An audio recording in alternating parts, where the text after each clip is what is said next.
Hello, friends, and welcome back to the Rabbit Hole. I'm your host, Danny, and today we have the pleasure of having Austin Wade Pickard on the podcast. He is the host of the Underclass podcast, which is a fantastic conspiracy podcast if you're looking for a new one. Hi, Austin. Thank you so much for coming on the Rabbit Hole. I am so excited to have this conversation about Columbine.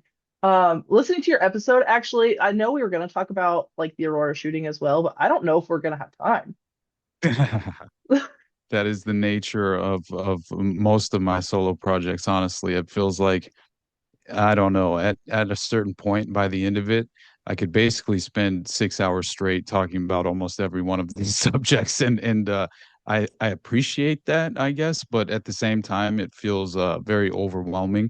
I have to take a little time to decompress and yeah, remind myself just again, this it kind of bogs you down and has an overall toll emotionally on even I feel like I've said it before, but your soul's in jeopardy at a certain point. The level of demoralization attached to the descriptive details in these cases, and especially things like child abuse or I focus a lot on mass shootings too, and the serial killers. I'm basically just trying to poke holes in the official narrative that feel very much like a manufactured cover up to facilitate a false paradigm effectively in terms of the political power paradigm in general. And so I spend a lot of my time reflecting on how much I guess the reason I started all of this is because I felt so disillusioned just by the political process in general. And also I basically became philosophically opposed to the state in almost every way, principally, and so it led me down various different rabbit holes in terms of even the foundation and the cartoonish origin story of the foundation of America in general. I think we've really been led by the nose into picking off this low hanging fruit and misinterpreting just the overall structure of society, and therefore we never can focus or identify and acknowledge properly, the root cause and the true crux of our issues. So that honestly, I'm just witnessing this level of psychological warfare that I never thought could have been sophisticated and effectively, evolved to such just a vital and useful factor in terms of the disruption and really the destabilization and disruption of modern society. And that falls perfectly into the playbook of modern gladio and the strategy of Mhm. tension. And so I always reference that specifically because I feel like so much of these major uh, high impact events and let's just say emotion arousing violent false flags, as we were just discussing privately, Yeah. um, it's hard not to, at the very least, kind of that becomes your starting point in a way after you've been overexposed to so many of the plausible alternative narratives to these major impactful events. And so it led me down the path of, and I had when I was investigating the Omar Mateen network and the Pulse nightclub shooting, I discovered that Michael Aquino, who's a prolific predator and lieutenant colonel of military intelligence and a psychological warfare operative, right? Very key in terms of being a prominent figure in, I believe he ran and even potentially set up the domestic monarch mind control program, effectively, stabling these young children who obviously fit a specific character profile or are just undocumented children they have easy access to, or also fit the profile of not having the parental guardians in place or the proper structure at home. So they obviously are a little bit more vulnerable in terms of Yeah. being priority targets. But yeah, it was From PSYOP to Mind War, The Psychology of Victory is the name of the book that was co-authored by Michael Aquino and Paul E. Vallely. And Paul Vallely happens to have been involved at obviously the JFK Special Warfare Center at Fort Bragg, and which I believe was tied directly into the 9/11 attacks, and even the lead up to 9/11, which was the original I believe it was when Al Qaeda was first essentially given the priority spotlight, at least one of the original terrorist attacks that obviously was it was very interesting because it was the exact same network fundamentally whenever you reveal the individual perpetrators that would effectively be tied back in with Abu Taba being one of the individual perpetrators who effectively was an FBI informant and worked for the CIA, but allegedly had a falling out. And turns out he was tasked with creating an Islamic radicalization seminary pipeline online digitally Mhm. that they could then obviously attempt to gain easy access to obvious vulnerable individuals with psychological disorders, even which Omar Mateen fit much more of the bill of like a James Holmes or an Adam Lanza, who has strange parents with military intelligence backgrounds and things of that nature. So it all seems to effectively overlap at the end of the day in terms of the playbook and the pattern recognition, right? It's Well, and hard it's not to interesting that acknowledge. you bring up Fort Bragg because was it last year, 2 years ago, when there was the New Year's Day like Hmm. attacks? And Yep, both the guys from New Orleans and from Las Vegas, they were both tied back to Fort Bragg. And then exactly.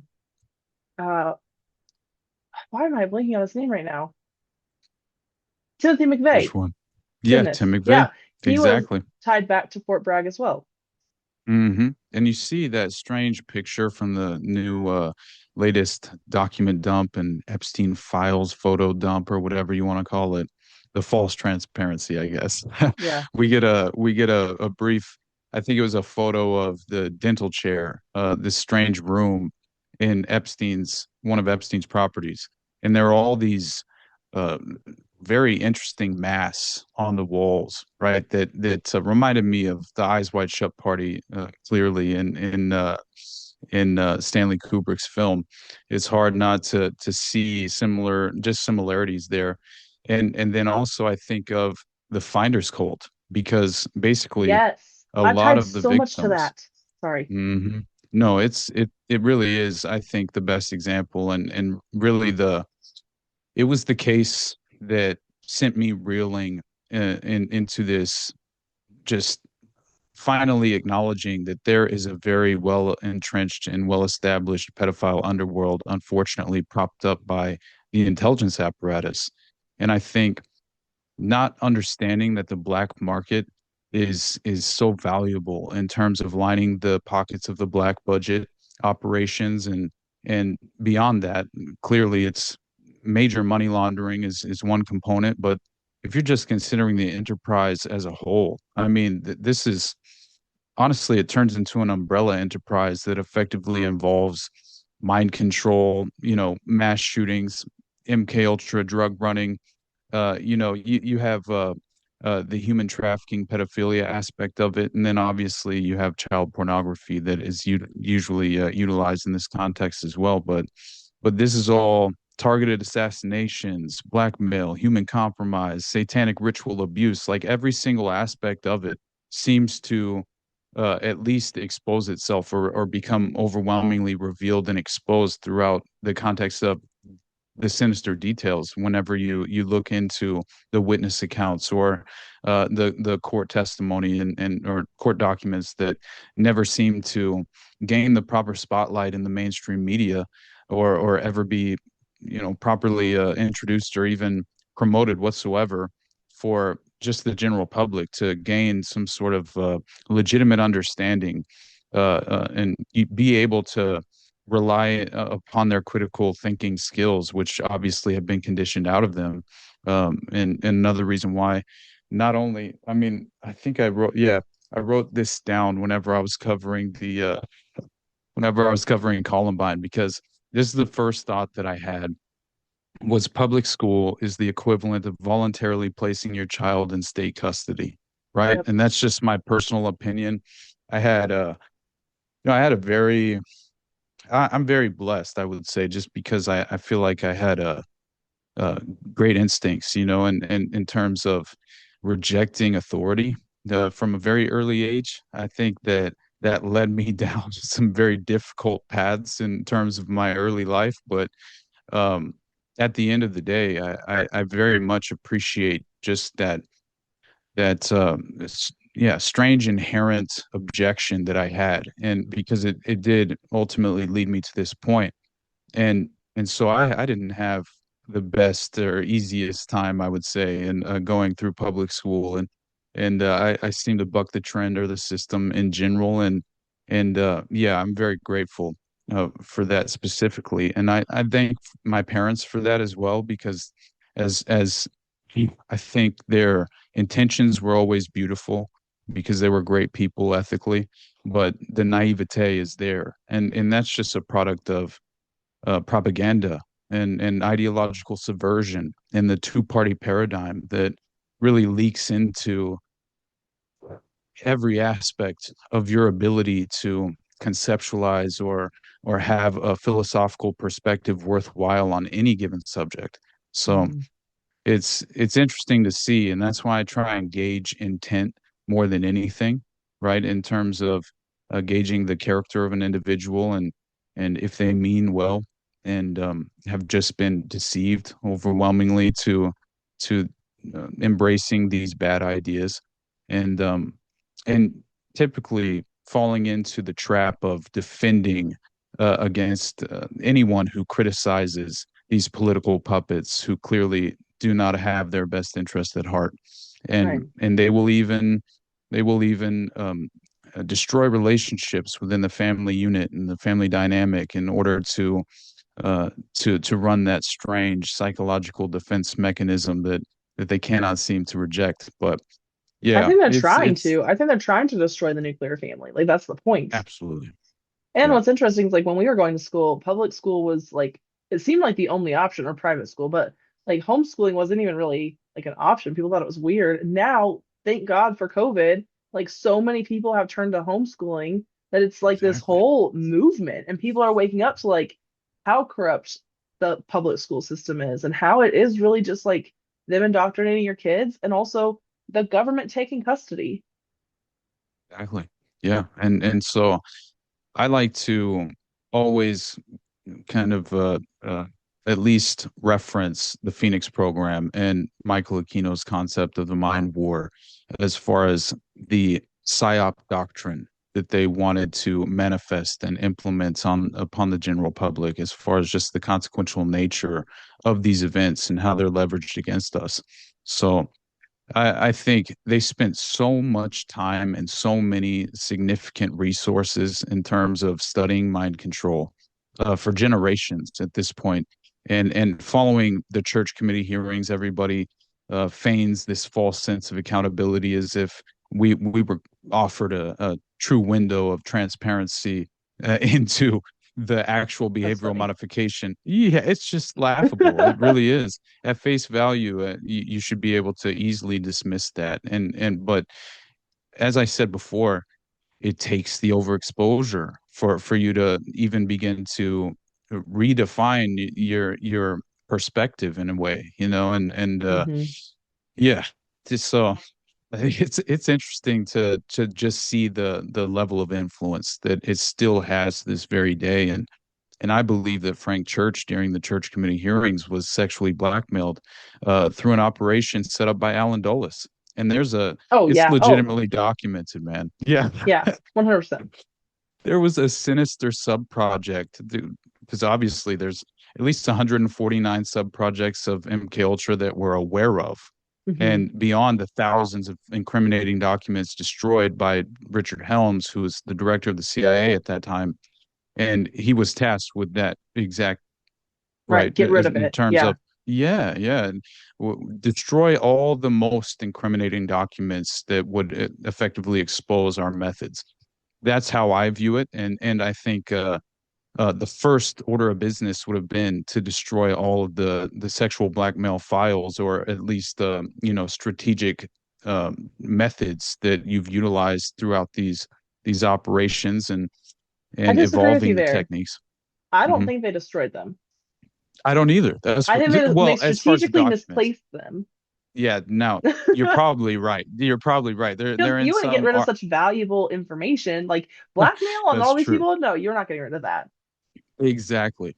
Yeah, I think more of what I was kind of the alluding to was basically that for public knowledge purposes, Right. obviously, you Yes. would Yeah. want to find a way to cover your tracks. So effectively, you would try and remove all of those documents from ever being a part of the document dumps and revealed later on through the hearings.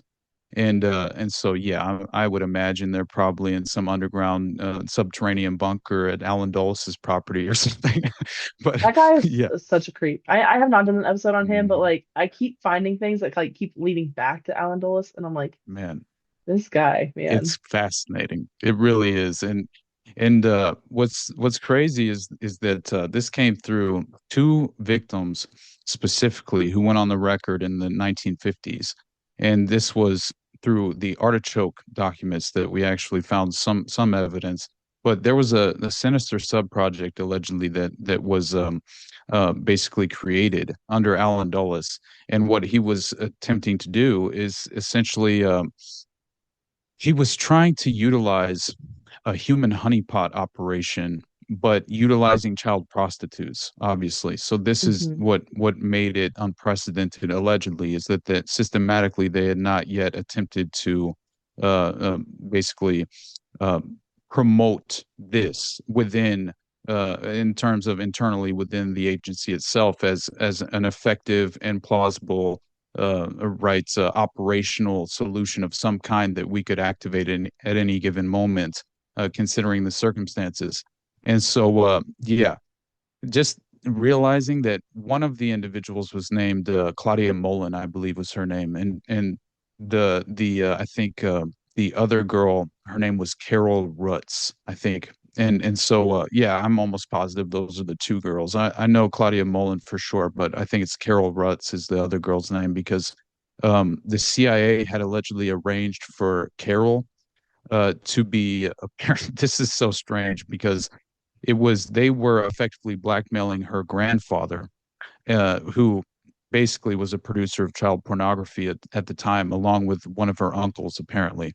And so this reminds me every time of the Kathy O'Brien story, which the case wherein she claims that her father was a pedophile and Yeah. basically was promoting and producing child pornography Hmm. and was then brought up well he was basically brought into custody through that process. And while he was being interrogated, they gave him an offer he could not refuse, basically. And so this Of this course. is what I think of, right, in terms of a possibility of what happened to Carol Rutz's grandfather and uncle, who were obviously involved in this enterprise. And so what Kathy O'Brien claimed was that her father was then obviously accepted the offer, so therefore he wouldn't endure any criminal charges of any kind. He would basically be let go free as long as he would remain an asset in terms of this sadistic, sinister operation being conducted domestically within the U.S., which obviously it's extraordinarily naive to even mention this if you but at the same time it's like this is entirely in opposition to the charter, the very CIA's charter in terms of running domestic operations Right. They're not allowed to do that. within the US. No, it's supposed to be illegal. It And is. it's It is illegal. obvious. Like they can't do it. But yeah, every single time, not every single time, but a lot of the times that I'm finding things about the CIA, I'm like, this is on American soil. Like this Hmm. operation that I'm reporting on right now happened here. Like this is not Exactly. CIA territory. I just No. covered I just finished Project Stargate. Oh gosh. And so Hmm. I'm like, like this was happening here in Exactly. America. The CIA was Hmm. running it. Well, they covered it. They covered it by saying it was the DIA instead of the CIA, but That's it. So they or in utilize and the army. these right. exactly, or Office of Naval Intelligence occasionally as well throughout history. Yeah, Yeah, it's hilarious, but it feels like a very convenient strategy of providing themselves with plausible deniability, right? And so absolutely. I think that's exactly what I forget the professor's name from UC Berkeley who sent a letter basically to the Congressman Leo Ryan's aide who was murdered at Port Cayuma airstrip in an assassination when he was lured down to Guyana in the remote jungles to the People's Temple Oh, Agricultural yes. Project that Yeah. was Jonestown. Exactly. And and it turns out there's an essay basically that this professor had authored called The Penal Colony. And he claims that MK Ultra, during the Church Committee hearings, just like many of the CIA's covert clandestine operations of this kind, were were strategically driven underground into various cult organizations for purposes of plausible deniability, so they Interesting. could still conduct this operation with no real oversight. And so it goes to show that I think there's no way around the notion that this has been a strategic way of attempting to you save face as the agency is concerned, but also continue on this very path of controlling the outcome in every way in terms of modern society. So, yeah, but and as far as the Carol Rutz, I think it is interesting because her grandfather was apparently paid this major sum of money. Oh, and just to finish the Kathy O'Brien point, so her father, right, he accepts this offer, and then he essentially is given some kind of training with the Catholic clergy in Boston, Massachusetts, Imagine and that. also some, yeah, exactly, and also some individuals with ties to military intelligence. And so then he goes back home and he implements these techniques on his 5-year-old daughter, right? And what does he do? He rapes her at 5 years old wearing a mask. And what she claimed was this was a viable way to implement dissociative identity disorder within a child victim. Prepubescent is the age range they always tend to target uh, because apparently they're far more susceptible to the method of apparently the subconscious pathways being splintered into these alter personalities. This Hmm. is far more effective in the prepubescent age range, apparently triggering the or fight response within the victim throughout the traumatic abuse. It's terrible stuff, and honestly, I feel like um, I have some kind of just I feel like I have the need to understand the legitimate use of these techniques, if only to properly manufacture the defense mechanism in order to realize the formidable threat we do face in a way. And I think only through that can you at least attempt to, at the to the best of your ability, defend against this extraordinary threat and live accordingly, basically, right? And I structure Hmm. your life in that way, and so that's the main reason I think I've overexposed myself to a lot of this because otherwise there have been moments. I mean, even in the Dutroux, specifically in the Dutroux episode that I did, I can't remember now what the Beast of Belgium, I think is what I called it, and yeah, just reading through the X dossier, like what happened to Regina Louvre, like the I've never in my life read something where I legitimately had to stop, and just in that moment and basically curse at the computer, from what I knew I was about to read, right? I haven't Because it read was it, so so dark. Yeah. I'm talking bestiality, things that it's the worst of the worst. You couldn't even conceptualize it in the darkest fantasy and until you legitimately read through what potentially and I believe legitimately did happen to these girls. And man, it leaves you with this overwhelming sense of we have a legitimate role to play in terms of exposing some of the darkest and depraved, right, just perpetrators and pedophiles in all of modern society. And I think through doing so, you can at the very least look yourself in the mirror and realize that when you came face to face with that darkness, you didn't bury your head back in the sand, because it does feel like ignorance is bliss at a certain point when it comes to this. And it's a lot easier to just run away kicking and screaming due to the emotional effect. But at the end of the day, I try and excuse it due to the level of abuse and trauma the victims themselves endured. And who am I to act as if I am so I have such a delicate sensibility that I can't even, expose myself to that level of abuse that they actually physically endured. And so anyway, that's I do it just the in way that I waves. look at it. Yeah, it's Like so I'll cover hard. It's something and then yeah. I'm like, wow, I need a break because like that was a lot. And so then I'll do like other conspiracies that have nothing to do with like children and all the pedophile stuff. And I'm like, I need a break, but then I'll do it again because Mhm. there's just so many and there's just so Exactly. much and it all has to be exposed. And like, unfortunately, I've found like right now, I have a bunch of information and I don't have like a way or like an episode necessarily to consolidate it into to put it out there. And so I'm like just sitting on this, like waiting to figure out how to use it. Oh yeah, I don't know. But yeah, I do I it in know. waves because I can't. It's If I do too much, then like I'll lose myself a little bit. exactly. I know. Yeah, and that was the reason that decided to pivot to Columbine. I thought, well, no, This there will be won't be easier. any pedophilia. Yeah, there won't be any pedophilia involved here. Little did I know. It's like, my God, there might have been a child sex ring operating in the area at the time that was connected to the trench coat mafia.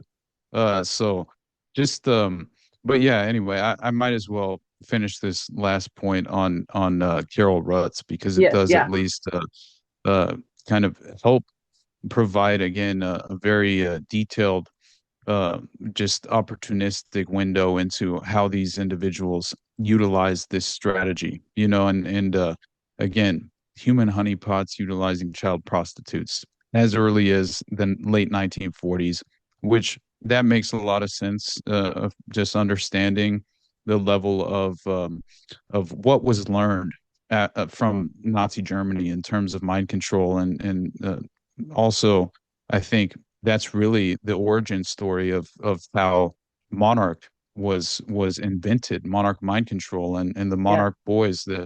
It's very interesting, but it does seem like it came from Nazi Germany in a certain way, and basically the timing of this makes a lot of sense. We're talking Nazi breeding experiments, and I find it fascinating. This is something that I found from David Livingstone. I think it's a pseudonym, but he has a website called Order. It's basically Latin for order out of chaos, right? So Yeah. it's very occult themed, but it seems to be always exposing the occult within the context of these criminal cases and things of that nature.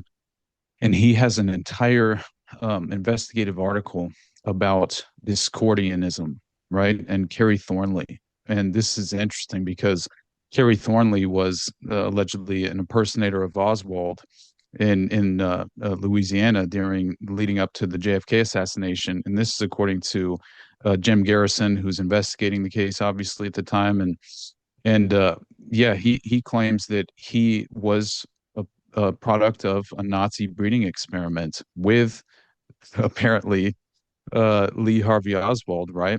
And That whenever makes sense. it honestly does, and it's hard not to take it seriously in a way, right? Hmm. Especially after you kind of look at this picture that I discovered when I was actually reading through it. It's fascinating. So Thornley, he was apparently told that his brother was Lee Harvey Oswald and that their father was Admiral Karl Donitz. Okay, Hmm. he's a Nazi admiral who briefly succeeded Hitler in 1945.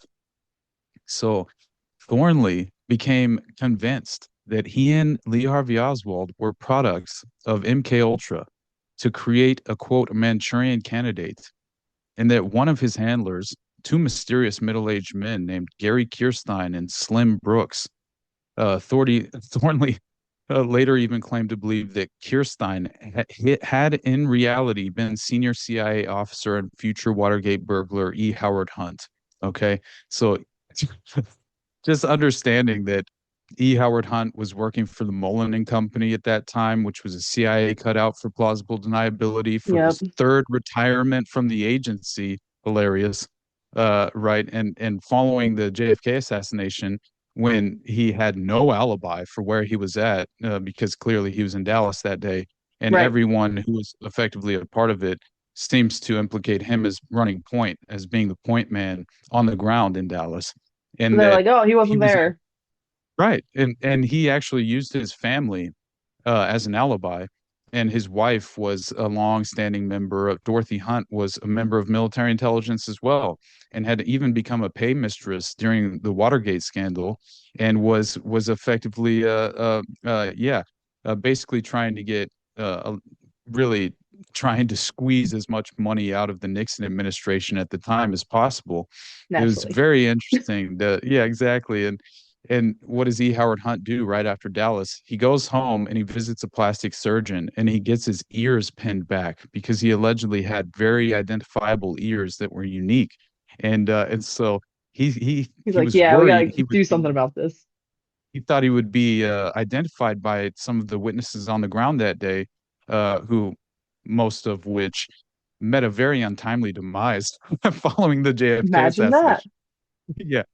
And uh and so he was concerned specifically, I think one woman witness, I think, would have been able to identify him by his ears. And so he had this plastic surgery done and then used his family for an alibi. And later on his son, Saint John Hunt is his son's name. He's done a lot of different interviews actually, just kind of exposing some of this, but still attempting to somehow maintain his father's uh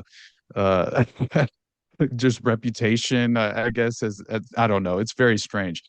But at the same time, he himself claims that alibi was completely made up, and that his father was in Dallas and he was not actually at home whenever the assassination took place. So it's just funny to me.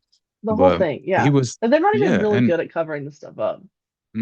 especially knowing E. Howard Hunt's from Operation 40 with Frank Sturgis and all these different individuals who later on claimed that actually Watergate and the burglary was apparently about finding the photos of the blackmail photos that were apparently at the DNC, the Watergate complex, because there had been a sexual blackmail operation set up a block away through the Columbia Plaza apartments. Right. Yes. Yes, a So honeypot yeah, operation. the You're White like, House call girl Heidi Reichen, who apparently was the daughter of a Nazi SS U-boat captain and came over through Operation Paperclip and spoke fluent German, don't they all? then Gosh. became one of the, I forget what they called them, but it was very uncommon for women to be in the military at this time, right? And so I forget the name of women in the military, but they had a specific name, and so she obviously joins the military and becomes an interpreter, as being able to speak such fluent German. And then later on, she's in Dallas during the time of the JFK assassination, palling Hmm. around and actually attending one of the parties the night before the assassination took place with with Lyndon Johnson, right? Imagine that. Yep, that guy is so Yeah, shady. exactly. He told the Joint Chiefs of Staff and the generals right after the assassination. He's sworn in and he turns and looks at them, and as he's walking past, he says, "You boys can have your war now." Right? Because Vietnam was 100%, they were withdrawing until that time. Right. Because So, Kennedy was like, no way, we're out of this. And Johnson's like, let's go. Like, exactly. And just knowing that it was Clint Murchison Sr., I believe, who owned the Dallas Cowboys. Okay, so another window into how they were apparently utilizing Heidi Reichen for, she was basically Ghislaine Maxwell with her own little black book.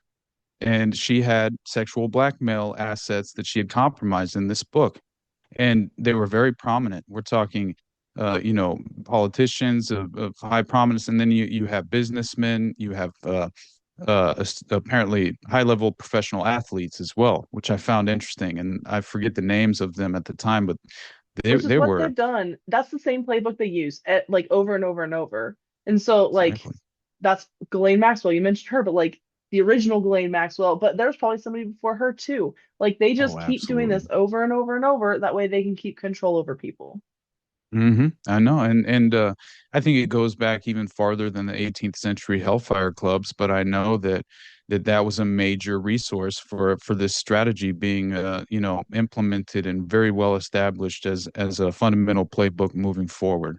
And Hmm. so, yeah, it's very interesting to obviously understand all of that, and realizing E. Howard Hunt's a part of Operation 40, and understanding that not only was Clint Murchison Sr. hosting that party with all the usual suspects just before the assassination, but his son, Clint Murchison Jr., was also hosting a party that very same night with Heidi Reichen apparently in attendance at the other party. At this party, you had Lee Harvey Oswald. Okay. You had Hmm. Officer J.D. Tippit, who's allegedly Lee Harvey Oswald shot when he was Right. escaping as a superhero. All these incredible feats that no human being could potentially actually, if you look at the official narrative, it's like the man was able to fly. It didn't even make sense, and he Well, and he he wasn't ends that good up of a shot. no, Like he was no. a terrible shot. When you look at like Mhm. his history prior to JFK's assassination, like it doesn't even make any sense. This guy would No. not have been able to kill JFK if he was standing in front of him. Yeah. And Like, apparently he like misfired his rifle when he was out on patrol at while he was stationed at Atsugi Air Force Base in Japan. mhm, This is the exact same Air Force base where they were running the fake defector program just before Lee Harvey Oswald was sent to the Soviet defected. Union on an intelligence dangle where everywhere the U-2 spy plane went, Lee Harvey Oswald went. And he was telling these stories to individuals connected to the KGB, as if this is what a dangle is, as far as an intelligence dangle. You offer them legitimate intelligence, right? But obviously, it's what you've been told to offer Right. to effectively gain credibility with these assets.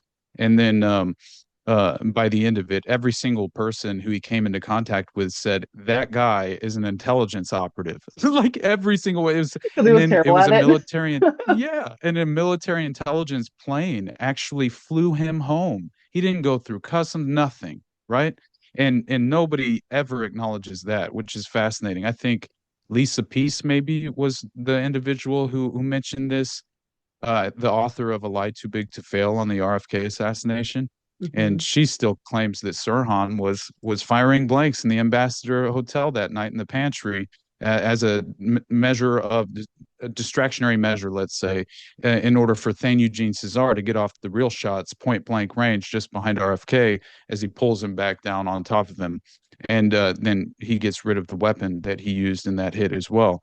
Because Thane Eugene Cesar is connected to Howard Hughes. Robert Mayhew was the fixer for Howard Hughes. He ran a security company at this time, which was apparently staffing mob hitmen for priority targeted assassinations on behalf of the intelligence apparatus. It's insane to I just had a actually guy on the look at all these podcast, connections. and that's what he was Hmm. saying. He was like, it was the mafia that did it. Yeah, Like Sirhan but it's was the had no. mafia and the CIA. Yeah. So Well, it's it's like, always the CIA is always like the right, one employing them, but they're like, how can right, we put a level of like plausible deniability between us and the exactly, assassination? So they use exactly. the mafia. I mean, That's they why used a I bunch of different always people, but Right, right. But that's why I always reference Paul Williams' book, Operation Gladio, the unholy alliance between the I think it's this mafia, the Vatican, and the CIA. There's something like that, right? It's those three entities that are specifically referenced in the title. And it's perfect because that's exactly what we see is this unholy alliance taking place, yeah. and essentially, just witnessing the ability. of just as far as like Robert Mayhew, he comes up so many different times involved with the Mormon mafia and all of this, and apparently was the individual who made the meeting happen and arranged the meeting between all of the most prominent organized crime mafioso members, essentially the leaders of these criminal syndicates. Traficante was one of them. There were a few different individuals who were arranged in this meeting to sit down with individual operatives within the CIA to form an alliance. And they called one of them was the Office of Naval Intelligence called it Operation Underworld, and this was Of how course. they formed an alliance with the mafia. And so, yeah, in no way I view RFK's assassination. I mean, you see Malcolm X, MLK, they're all dying at the Yeah. same time. It felt They're just like getting rid of 68 all these was people. They're yeah, like, let's get rid of anybody that opposes our narrative. And that then exactly. was a really good time to do it because people didn't like, yes, with JFK, people were like, that was weird. But like with everybody else, they're like, oh, they were just killed. Yeah, They were I just know. killed. It's ridiculous. And there's a quote from H.L. Mencken that I found the other day. And I think I'd quoted him in maybe it was the Waco episode that I did a Waco few years ago. and My Ruby God, yeah. Ridge. Oh, what good. Yeah. I did a couple episodes on those. So good. Yeah. I was like, it's Man. so fucked. Like, Hmm. so bad. Ruby Ridge, OKC, and Waco. Those Yeah. specifically woke me up. Well, and then it takes you like because you have Waco and then you have OKC and then what? 4 years later, you have Yeah. Columbine. Are they Exactly. connected? Yeah, I think that you basically have the shift happening whenever, because obviously there was PatCon happening in terms of the early 90s. And I think what they really wanted was to uh, basically destroy any sort of grassroots movements in terms of the specifically the right wing militias that were forming at the time, and I think that was a major key for running PatCon because it was just basically an extension of COINTELPRO, which was obviously the very same playbook, just targeting the left in a different way, right? And so Mhm. that was what the SLA was, and all these strange, even infiltrating the Black Panthers and everything. It was a major operation in terms of clandestine domestically, and I think it disrupted the legitimate path of modern society in the way in which they hoped it would.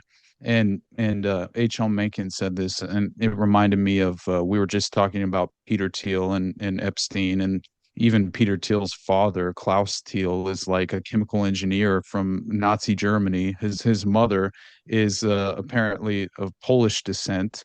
Mhm. We can't find out much about her. She's a homemaker. That's all we know. And then Oh. it turns out that his father comes over in 68 when Peter's a 1 year old, and then they move down to apartheid South Africa, and he runs a uranium mine. Hmm. And this uranium mine ends up apparently utilizing a racially motivated slave labor during that time. Imagine And that. yeah, and what were the uranium mines doing? Financed by the British aristocracy as well.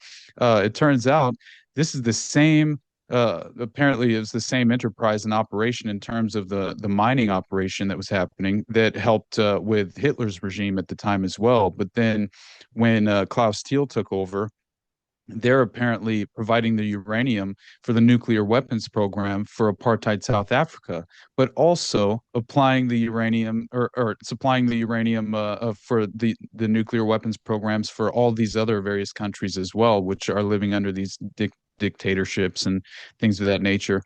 And it became a major scandal. But anyway, it's just fascinating to me to see that it looked as if he comes over in 68, spends 2 years in the US, and then gets sent down in some military intelligence operation to run a slave mine to provide weapons of mass destruction to various countries, yeah, that are specifically prioritized. And yeah, it again, none of this is by accident, and I think that there is definitely this generational family dynamic that plays into the power of cabal and the permanent establishment.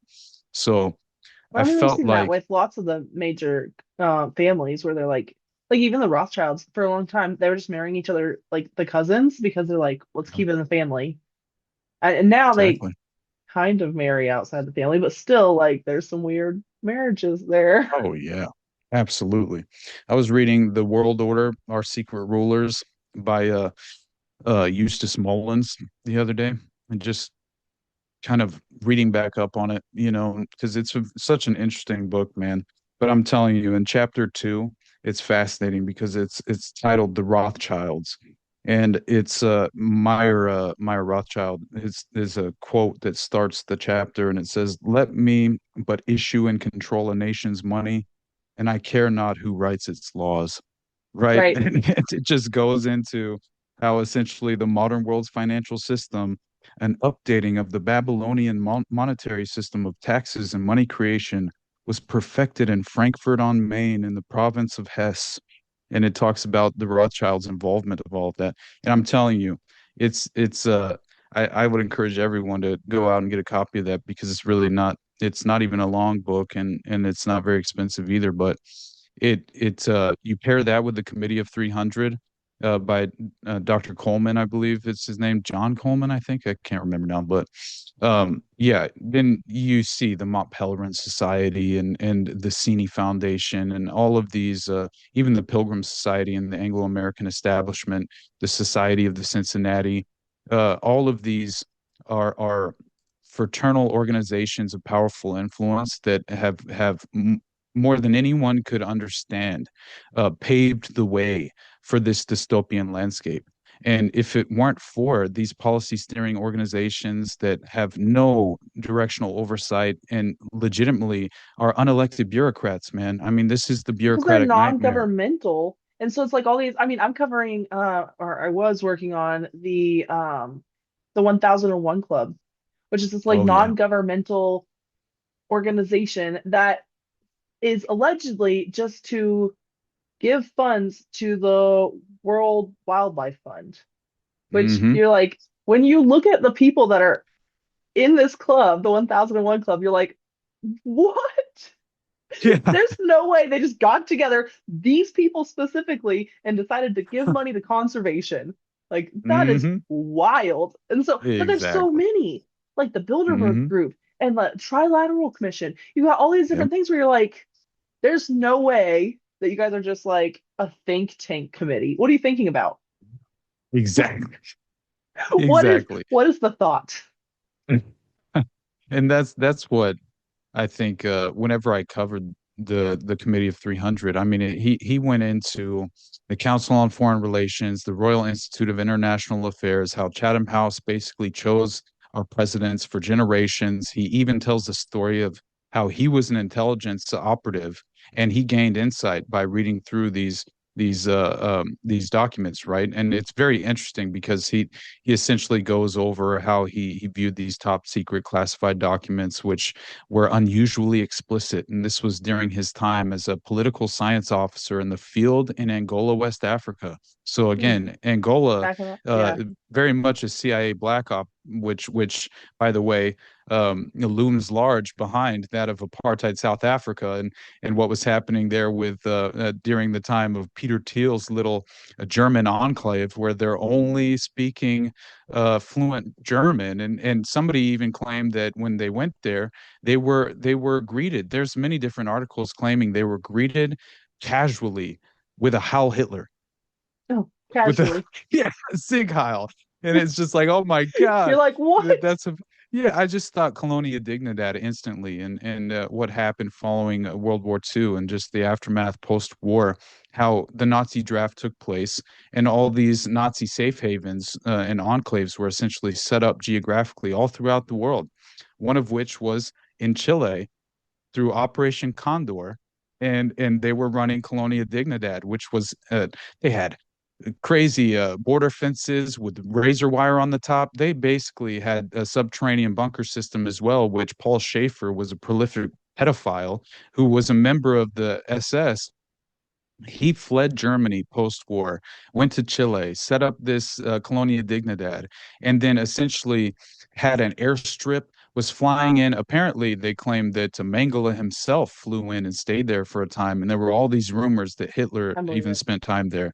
And they Well, had didn't he documents live that were in discovered. Argentina? Like he went to Yeah, He fled to Argentina that's what they to claim. Yeah. finish out his Hmm. life.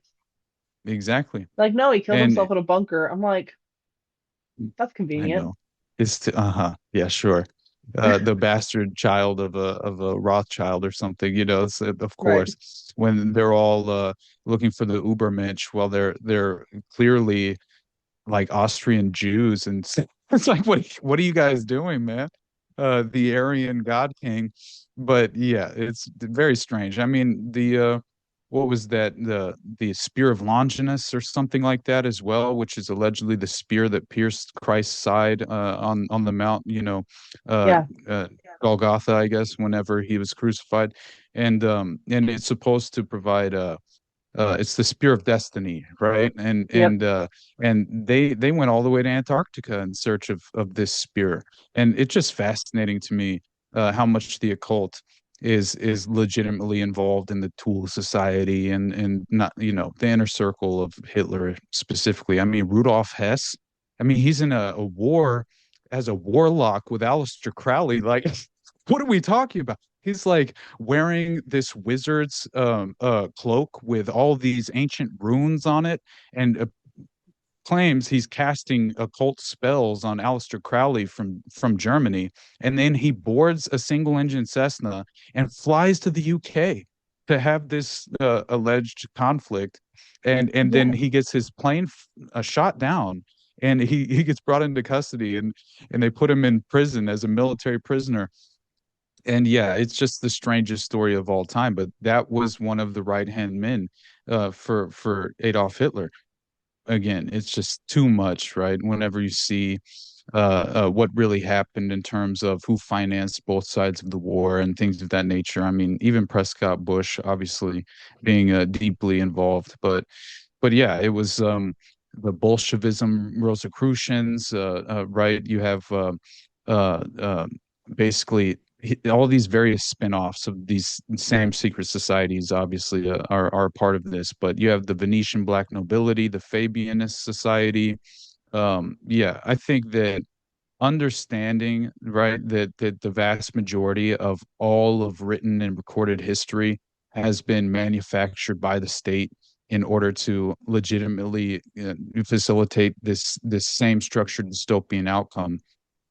You're not waking up to reality, right? And in my mind, I feel like the vast majority would rather not, because they're so conditioned to just fall in line with the kind of the um, let's just say, the new psychological operational standpoint of the influencer industrial complex, which is very much, I think, recorralling all of the individuals desperately fleeing from the dying last gasp of the mainstream media.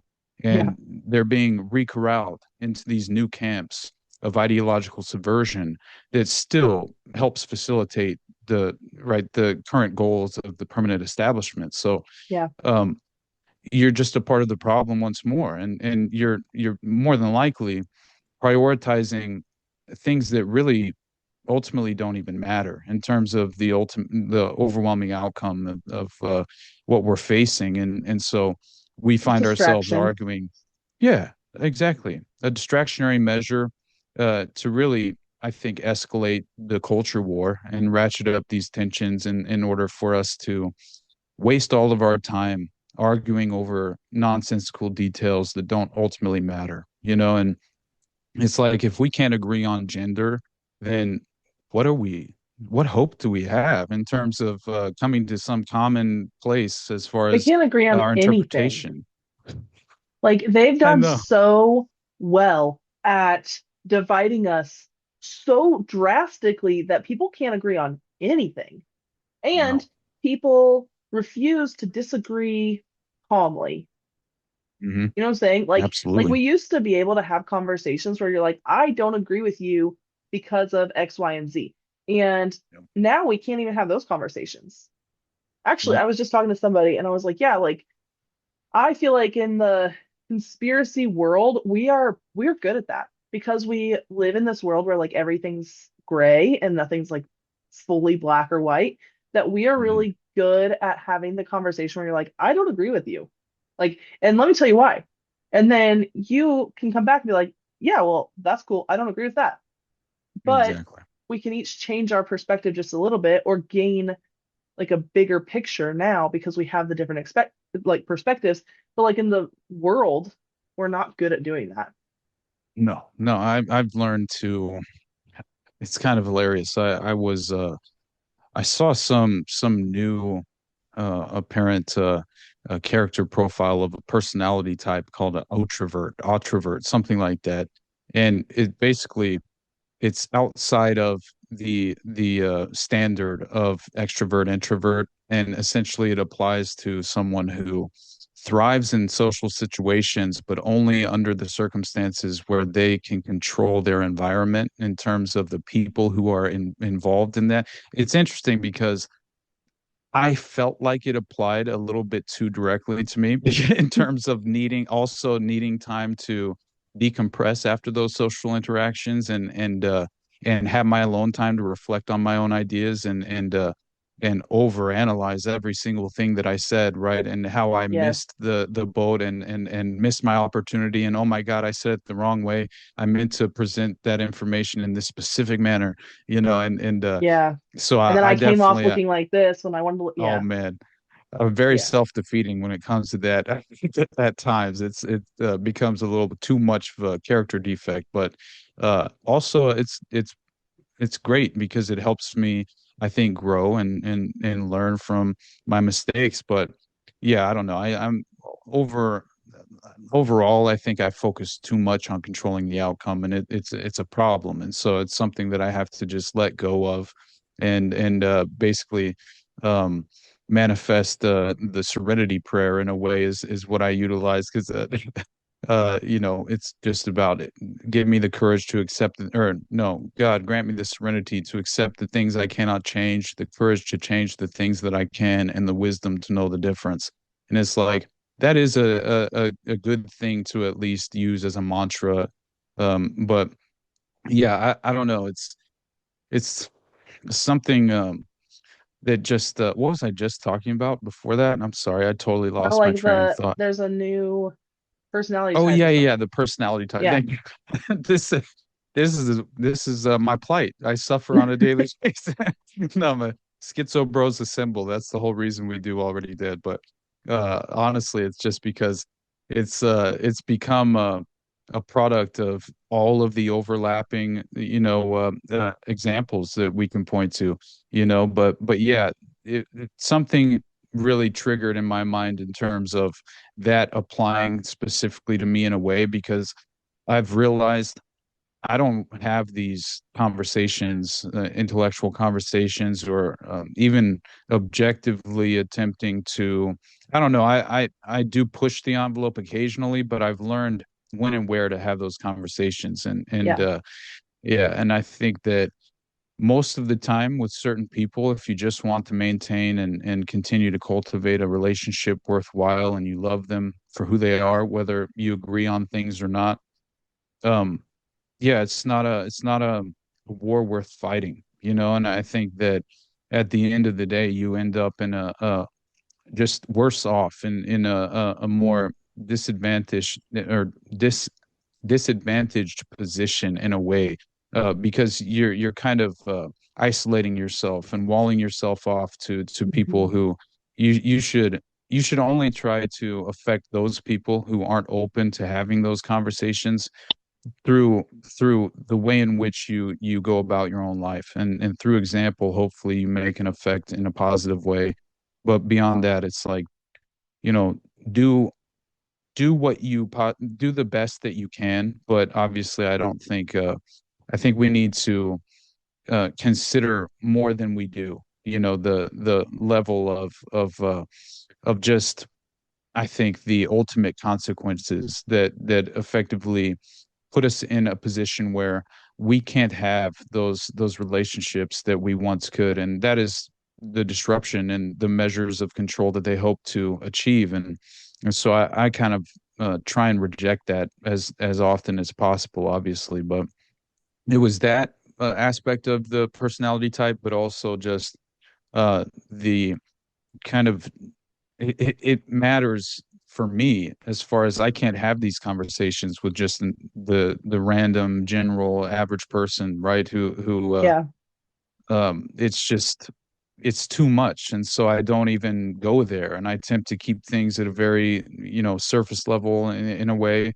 um but yeah, you have to pick and choose, and I think that yeah, most of the time, if you care about the person, it's just not worth it, right? So I don't know, it's interesting, but it's a delicate balance, and you have to play that dance, but anyway, I don't know. I feel like the best way, as far as the way that I found this specific rabbit hole in terms of just the concept, questioning the concept of a mass shooter and the psychology of a mass shooter. Like specifically, I started by uh, whenever I was exposed to the reality of snuff films, right? And Yeah. basically, um, I remember there's this film I reference a lot from 1999 with Nicolas Cage, right? And basically, it's um,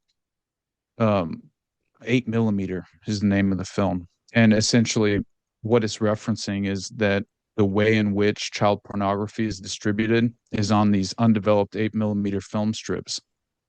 And so I was unaware of that, obviously, until I gained some credible insight into how these organizations function.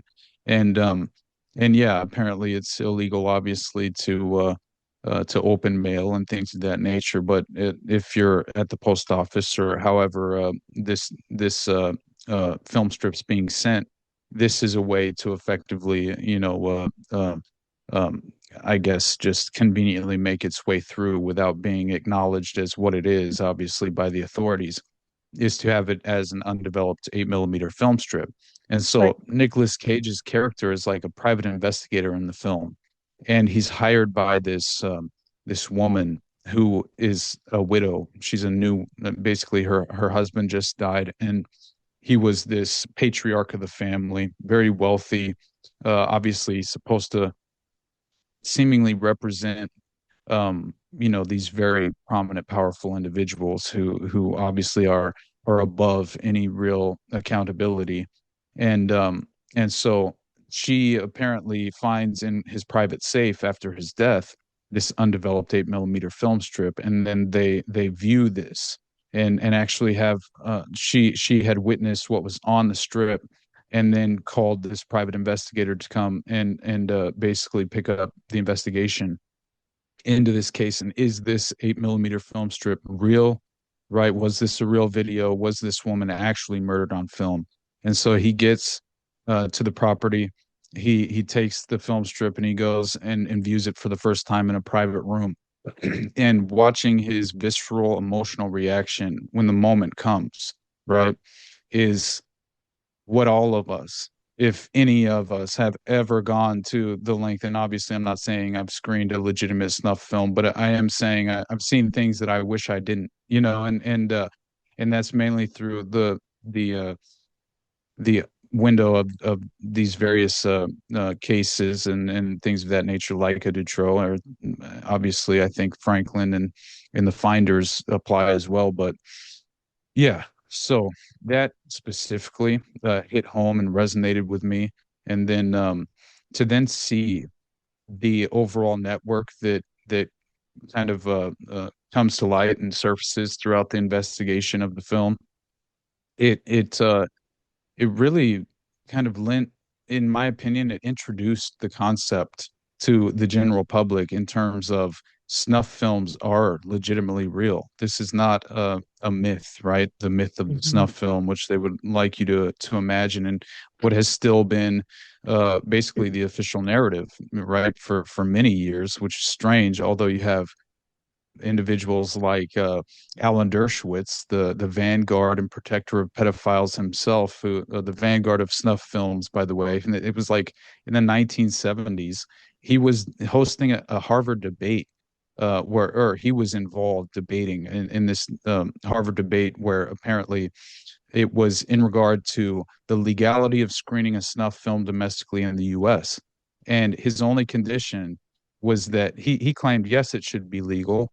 The only condition that would provide a public theater from even a private theater was obviously referred to of screening a publicly screening a snuff film would be the only measure of illegality would potentially be if this was conducted uh, on a domestic citizen. So if it were a foreign national of any kind, then it Totally should be fine. legal to publicly screen a snuff film. This was in the 1970s. You had Alan Dershowitz, who's clearly connected in with, I mean, he claims that it was, Oh, he's connected with Jeffrey Epstein for sure. I yeah, mean, I covered he him claims, extensively for that. I forget what's the name of the Rothschild woman that allegedly introduced him to Epstein. I have to find it now because I always forget her name, but it's fascinating because just to obviously have that opportunity to use Dershowitz Which as an means example of that he's what's that? definitely watching snuff films. Exactly.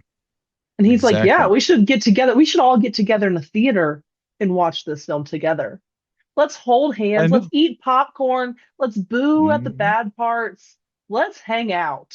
That's what. It's insane. And then he's like, Jeffrey Epstein barely knew the guy. Yeah. No, he's still claiming, obviously, that it was Lynn Forster de Rothschild. That's her name. Yeah. She Yep. allegedly introduced the two, right? Alan Dershowitz to Jeffrey Epstein. Laughable, But again, yeah, whenever you see just Dershowitz is a part of so many different obvious scandalous cases. Like let's even for the Fort Bragg murders with Dr. Jeffrey McDonald, he was a part of that, which is just fascinating to see how Jeffrey McDonald was just entirely railroaded by the system, and I don't believe he murdered his wife and two children. Right, his it was a pregnant wife at the time. I think it was a fertility death ritual, essentially, that was an initiatory practice by the local chapter of the Process Church of the Final Judgment, and they were called. I'm trying to remember now. I forget the name of Helena Stokely's basically local chapter of the process, but either way, she basically they were helping facilitate the heroin trade and the drug distribution from Fort Bragg at that time because there was a major scandal called the Cadaver Connection, and it exposed how during the Vietnam War all these U.S. military personnel were coming home in caskets, and they were actually lining the caskets with heroin, and Mm. specific caskets would be given a unique obvious like I think it was like a yellow ribbon, something like that. I can't remember now. That was just a way to identify which one was a part of the drug distribution operation and which wasn't.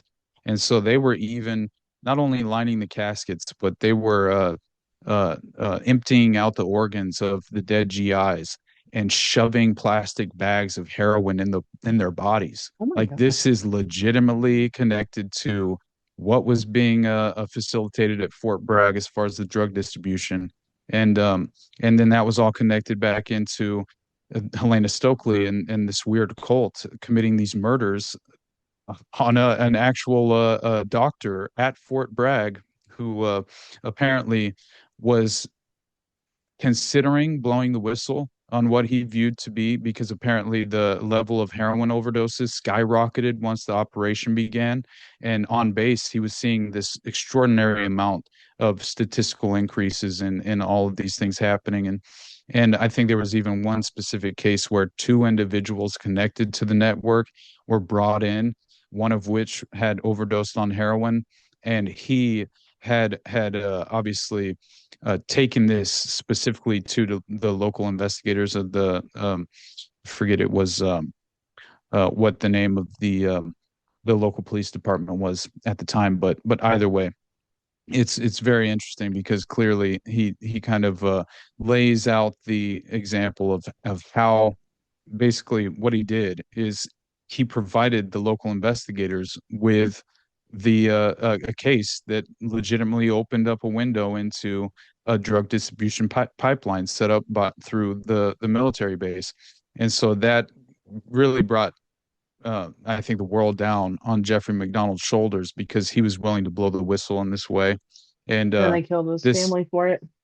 yeah, exactly. And man, just the level of infiltration on the case itself, because he was forced into a military tribunal at the beginning of everything, and they ultimately ruled that he was innocent.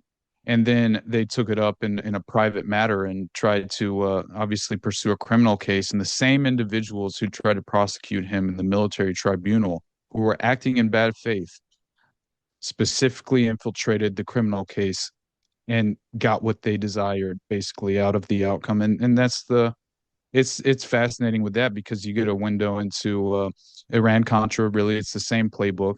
It Yeah, never ended, and that brings full circle the Son of Sam murders because David Berkowitz, one of the women who was killed outside the Elephas Club. So the story goes that David Berkowitz was only potentially responsible for killing three of the victims, right? Out of all the victims that Son of Sam allegedly killed. And inevitably, it turns out that she was working for this medical company and essentially had realized that as she was an ambulance technician at one of these companies, she realized they were utilizing this as an opportunity to distribute the heroin throughout the area. And so she had found out about the drug trafficking and was willing to testify because investigators had come to her. And so then she becomes a priority target in the context of the Son of Sam killings and gets brutally murdered outside of the Elephas Club, which Eliphas Levi, a cult connotation to the symbolic nature of the ultimate sacrifice or the ultimate evil, and having an occult sacrifice be involved. Now, there's a lot of debate over is this a playbook in order to actually engineer an occult ritual, and do they believe in the subconscious wielding of the power of obviously having the general public subconsciously participate in the overall false narrative of what's taking place? Could that even provide some sort of interesting powerful energy in terms of what the cult is attempting to facilitate on their own? You never know. It's at the very least worth considering, and I think that the layers of symbolism involved in so many of the murders make it impossible to deny. So yeah, the question becomes, was this a viable way for them to essentially muddy the waters in terms of the investigatory practice in general, to where just at face value, it feels too extraordinary, so you just turn the other way because obviously he was just a psychotic serial killer and the dog told him that he needed to kill all those people, right? right. Because it's just the most ridiculous thing ever. He wasn't actually sacrificing all those Alsatian dogs or German shepherds in Untermeyer Park with the at the Devil's Cave that was then filled in later on, and Detective James Rothstein proves all of this happened through his criminal witnesses and criminal informants. I mean, it's crazy. He found a mass grave of German Shepherd dogs at Untermeyer Park, where if you look up Untermeyer Park, the individual who owned this park, forget something Untermeyer is his last name. So he's talk about a connected guy to these Right. fraternal organizations and things of that nature. It turns out there's all this symbolism in the park itself, monoliths, winged lions. It's So he's very literally strange, right? pointing to it. He's like, look, this is where Yes. we're doing crazy things. Yeah. And when James Rothstein knocked on his door, and he was actually there for a change, and this man had specific direct connections to the Process Church of the Final Judgment. They claimed he was utilizing an MC club, a motorcycle club, for private security, basically, to run these occult rituals in upstate New York at some of these various parks. And so this was a great way in which they could apparently procure other victims. A lot of children would go missing from these parks, and so that was one of the specific ways they apparently utilized the access to this public park. But yeah, it turns out he goes and he visits him, and the man refused to answer any questions and silently closed the door in his face, and that Well was done. a very prominent investigator and a detective in upstate New York who very effectively traced the lines of when the Process Church uprooted just after the Son of Sam killings, and drove east allegedly, and also a little bit south apparently, because one of the factions props back up just after Son of Sam in the Wayne Williams Atlanta child murders case. Weird. And once again, we have a direct example of the Process Church being involved with Iran Contra again, because it was through Hartsfield International yeah, International Airport, which is in Georgia, in Atlanta. They were apparently utilizing an Aryan organization and a chapter of the KKK. The intelligence apparatus was using them to facilitate the Iran-Contra playbook by funneling drugs through Hartsfield and then facilitating the distribution process through these various organizations, including one of which being the Colts organization that was affiliated with the process that I think it was Parnell Traham was his name, and he was a cab driver from Florida. And so you have the Miami Atlanta connection come to fruition in this context, where he was apparently helping with the distribution process there, and then began abducting children on behalf of the network as well. And that's when his girlfriend went public with her claims and even said that she was tasked with, so they were having occult rituals where they were apparently engaging in animal sacrifice, blood ritual sacrifice of some kind as well, that included children. It would be kids who they tasked with basically being low-level street dealers. And if they were holding back money for themselves or the product or whatever, they would get effectively ritualistically murdered for purposes of a snuff film as well. So it would become this overlapping nature of the enterprise of, exploiting every aspect of what they could potentially achieve. And they were utilizing Indian burial grounds for these ritual sacrifices in the woods, and basically would have a security perimeter around the site where they would have the actual ritual take place. And that's where Parnell Traham's girlfriend claims that she witnessed a lot of these kids, one of which being dragged in bondage into a barn and being violently interrogated and then murdered. Wow. And yeah, it was through her boyfriend's statements to her specifically that she became so concerned that she inevitably uh, told the investigators, obviously. It's crazy. I'm sorry. I'm so off base from what you had me come on to talk about. I'm really No, I'm sorry. like I feel And like I've learned so much because there's a lot of things that like I have done research into, but then there's a lot of things that like I haven't touched yet that I'm like, I should look into that. I should do an episode on that. I need to learn more about this. And so and yeah, in like the connection of like this thing connects to this thing connects to this thing, like how connected everything is when people think, oh, well, this thing is what it is by itself, and there's this thing, and those two things don't matter together, but everything is connected. absolutely. And I don't know how long you want to go, but I'm perfectly open to coming back. So this is what I do on every show. Don't feel the need to invite me back, but I swear every time I go on, I inevitably ask for a part two because I completely destroy the original presentation I intended to No, let's do obviously it okay, I'm in. But I did want to because show you something yes. before we do come to a close. And that was that there's a 2-minute video that I have to show you on Paul Benassi, who was the Franklin scandal victim. And so this is obviously Paul Benassi, right? And Hmm.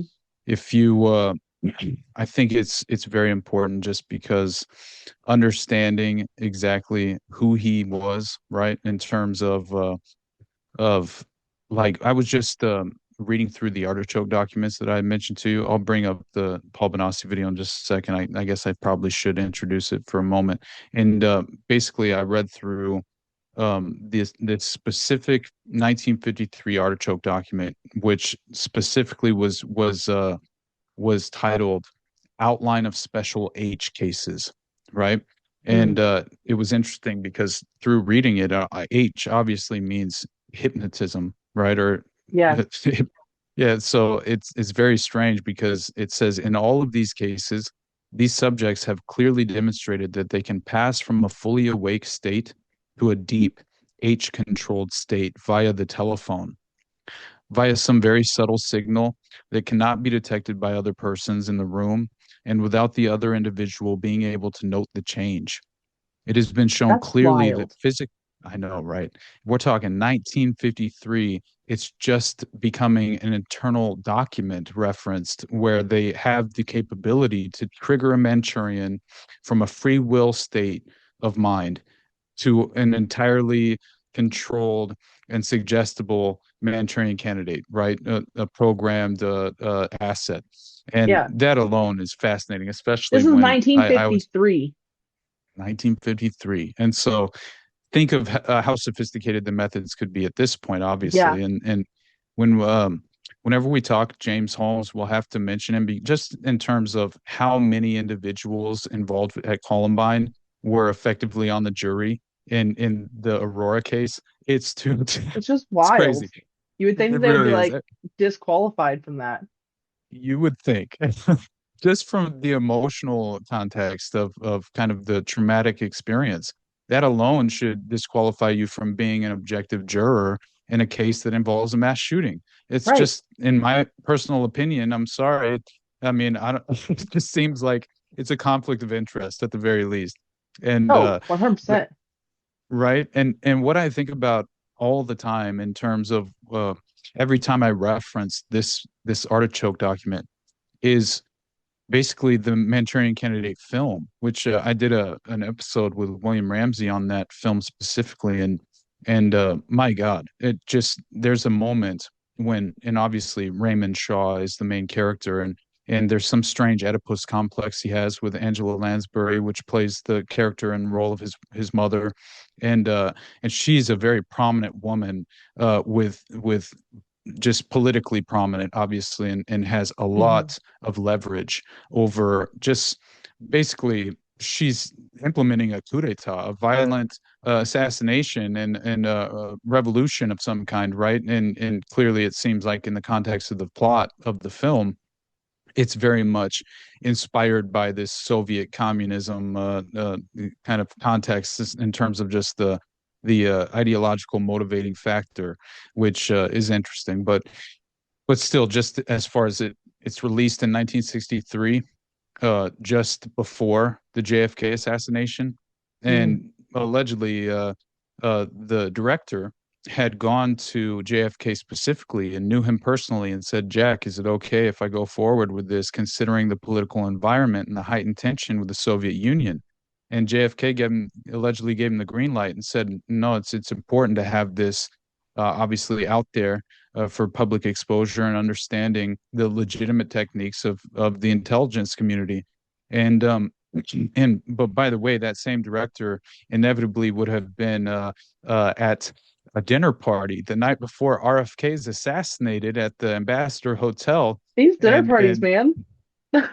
yeah, so it turns out he's at a dinner party with Roman Polanski and Sharon Tate. And as the Yep. story goes, Sirhan was in attendance and Yeah. actually knew someone who was a chef in the Ambassador Hotel that he was personal friends with, that was also a member of the Process Church of the Final Judgment, just so everyone knows. It's so There it crazy. is. All I connected. know. Let alone he's working at a racetrack that's owned by the mafia at the time.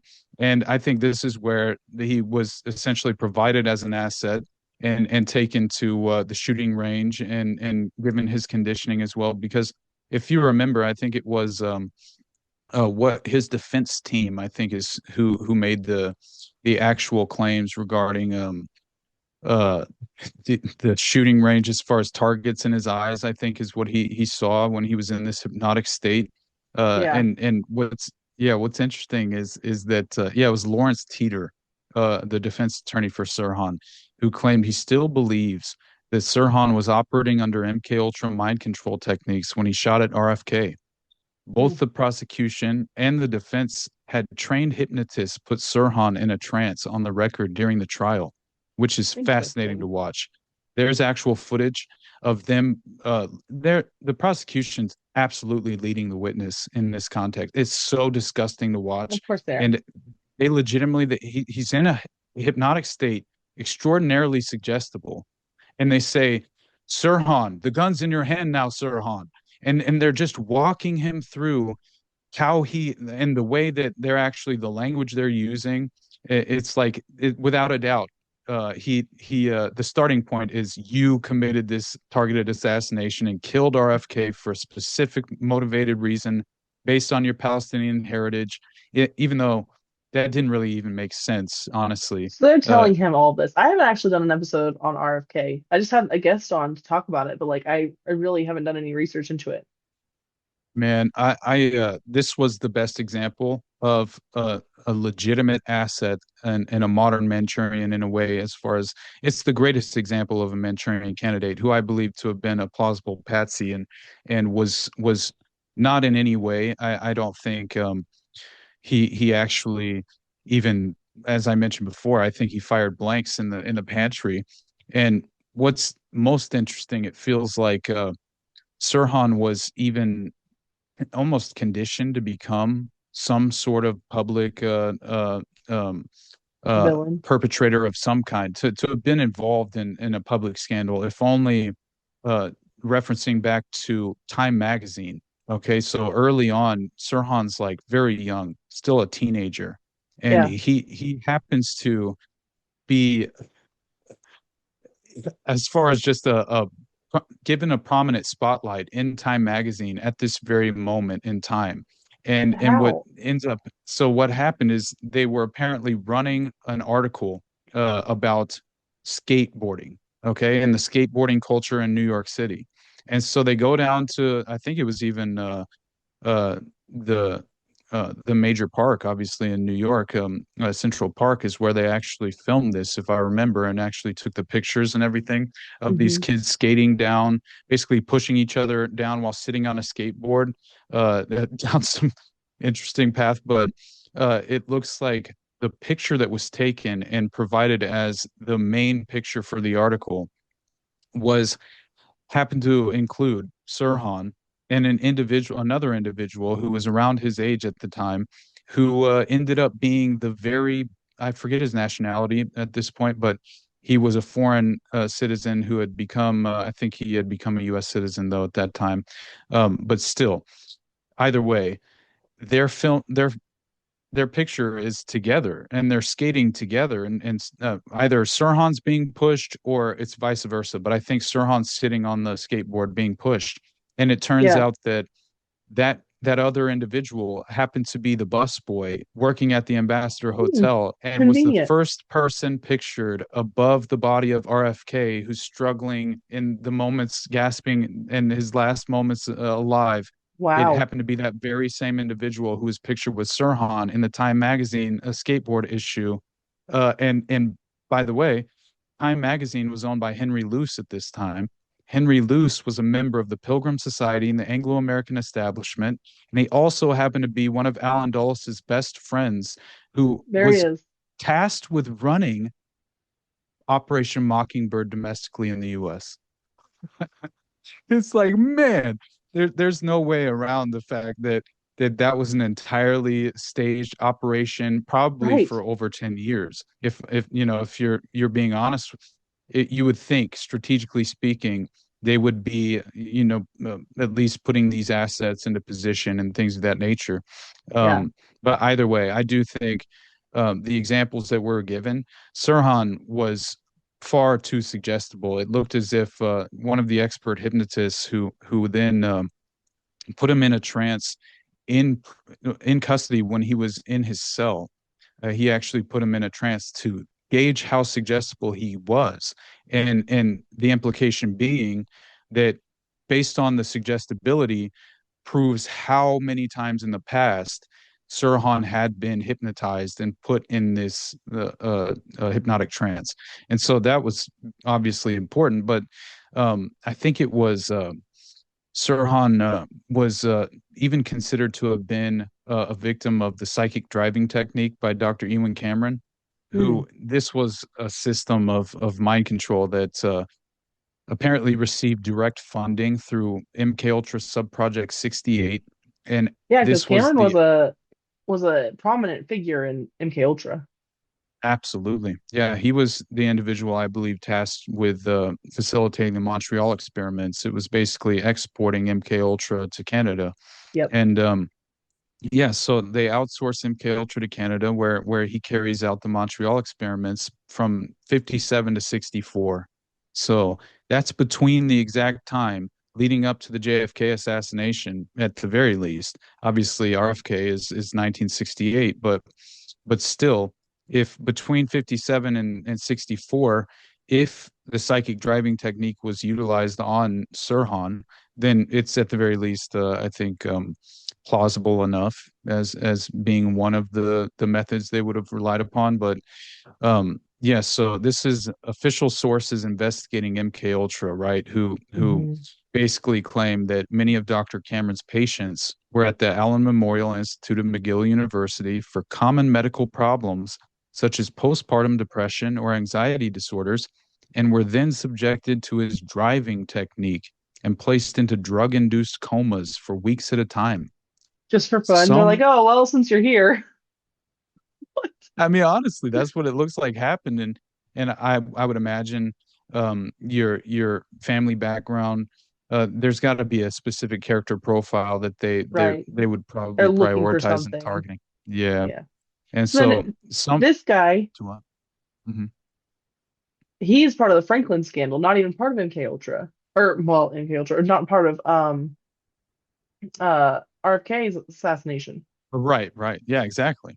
Yeah, which is fascinating, obviously, as far as Paul Benassi being such a great window into how these exact techniques have been utilized on children for dissociative identity disorder and alters, basically being what's interesting is even with I believe it's based on the triggers, right? So essentially, Hmm. what the claim is that even from the Manchurian Candidate film, right, when the call, essentially a call came in to a private bar where Raymond Shaw, the main character, was who had already been conditioned and programmed while he was over in I think it was basically alluding to the Phoenix program is what they were pointing out, right? I think it was like Koreans or something had essentially with a Soviet twist had basically got him and his entire unit as military prisoners for a time, and then conditioned them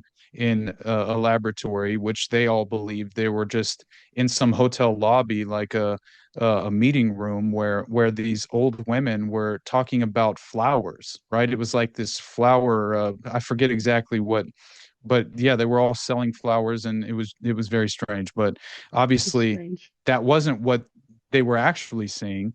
They thought they were Right. just bored sitting in this meeting with all these old women presenting flowers, when in reality, they're surrounded by scientists and military intelligence operatives and generals, and they're all just sitting there in this laboratory environment, viewing this programming technique. And essentially, it's like this some mind control doctor is providing them with the example of, look at what we can get these individuals to potentially do.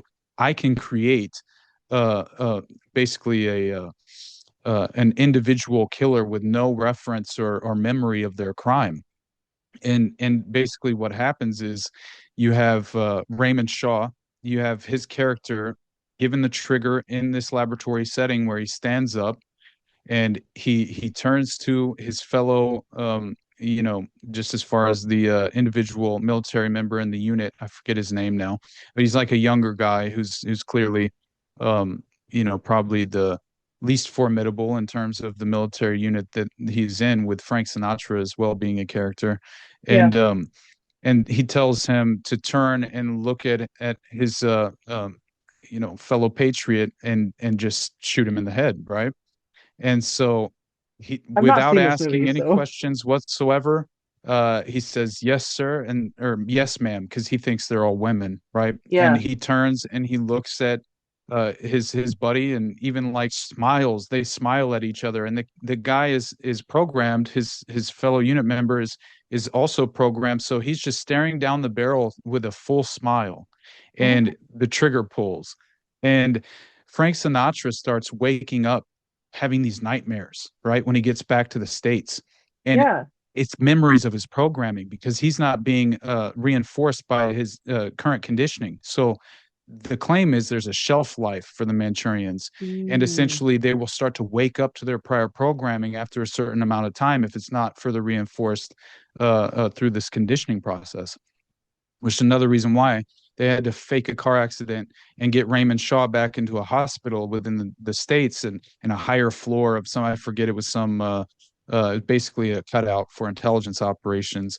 And they had a floor that was private and secure from the public, obviously being able to access. And this is where they housed him for a brief time, claiming he had been hit while jogging by a car and mm, he had to go through surgery. But in reality, they were reinforcing his conditioning to make sure he would be triggered in the proper way and go through with the action of committing the assassination. And it's very interesting. So they have him just kill someone to see if the programming's still intact. And anyway, wild. he gets a call when he's at a bar, and I won't talk about the entire movie, obviously, but Right. Frank Sinatra is waking up to his prior programming and he's starting to remember what he thinks happened, and Raymond Shaw had been a whole false narrative had been contrived and basically assigned to how they actually were essentially Raymond Shaw actually they weren't military prisoners or prisoners of war at that time. Actually, Raymond Shaw saved the entire unit and was this hero and responsible Hmm, for these heroic actions. And it was really just a false narrative to provide him with some credibility, I guess, as an asset when he returned to the States, hmm, also providing them with a false narrative that would be plausible enough for people to buy into. right. And so yeah, Frank Sinatra starts to remember he doesn't believe Raymond is the hero. And he kind of thinks he actually killed that buddy in their unit who never made it back. And the official narrative claims he was a casualty that unfortunately was killed by the enemy. But yeah, so That's anyway, wild. the only point I really wanted to make was basically Raymond sitting in a bar, and the operatives call the bar that he's sitting at, ask the barkeep, "Is Raymond Shaw there?" And then he provides the phone to Raymond, Yeah. and the first thing they say is this Raymond Shaw?" He confirms, and they say, "You should pass the time by playing a little solitaire." And Hmm, then instantly the first layer of programming is triggered and he becomes far more suggestible. So he starts playing the game of solitaire. And what was it? A visual cue. As soon as he sees the Queen of Diamonds, the second layer of programming is triggered, and he will instantly engage in the action that he's been conditioned to carry out while he's in the state of mind. It's But it's all just a fascinating. movie. It's all just a movie. Exact. Hell no, it wasn't. I felt like it was that's like the most credible window into how this actually worked. And Yeah. all you have to do is replace Lee Harvey Oswald with Raymond Shaw, right? And that's the story, man.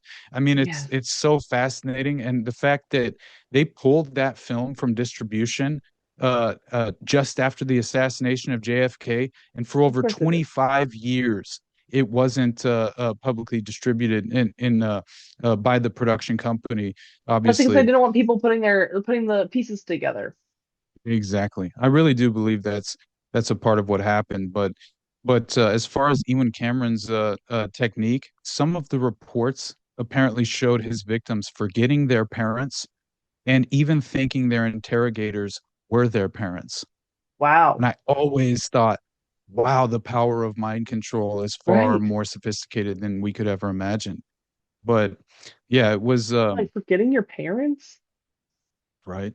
And but yeah, I'm telling you, it seemed like the documents that suggested the second person shot and killed Kennedy while using Sirhan as a diversion. All of this has been provided, and it's fascinating too, as far as the extensive interviews that were given with Sirhan and everything. But yeah, Sirhan was allegedly said to be under hypnosis that and on a cue from a woman named Elaine Neal, who was in a polka dot dress, white dress with black polka dots.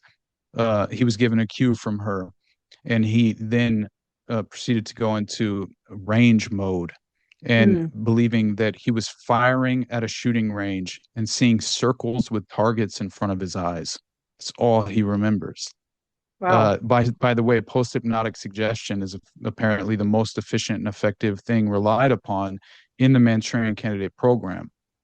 Interesting enough, but Mm. yeah, so he, he said, I thought that I was at the range more than I was actually shooting at any person, let alone Bobby Kennedy. Sirhan was quoted as saying during one of the interviews with Daniel Brown, right, who was the Harvard University professor and a specialist in trauma, memory, and hypnosis.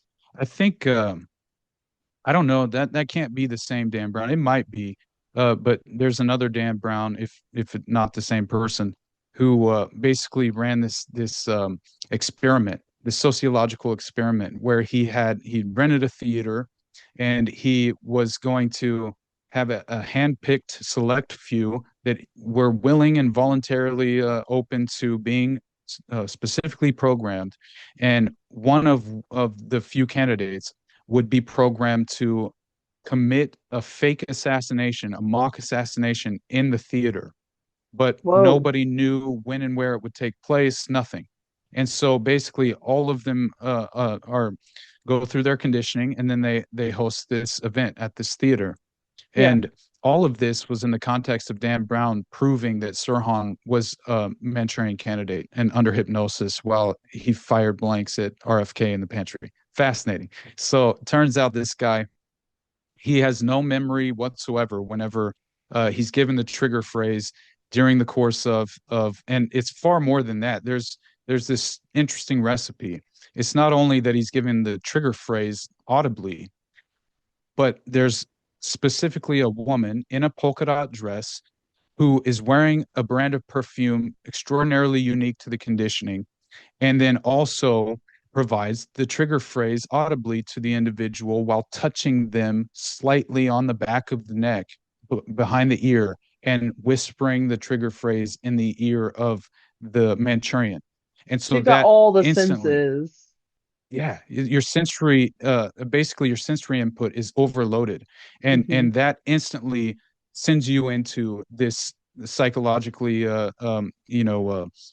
just as far as the suggestible state of mind that you've been in many times before if you've been a conditioned Manchurian candidate. So anyway, it's fascinating because what happens is she leans up to this individual in the theater. She whispers this as she touches him as well, and then he very casually leans down, pulls a briefcase out from underneath his chair, puts it on his lap, opens it up, grabs an actual it's a weapon, right? I think it's a Hmm. handgun, and it's essentially filled with blanks, obviously.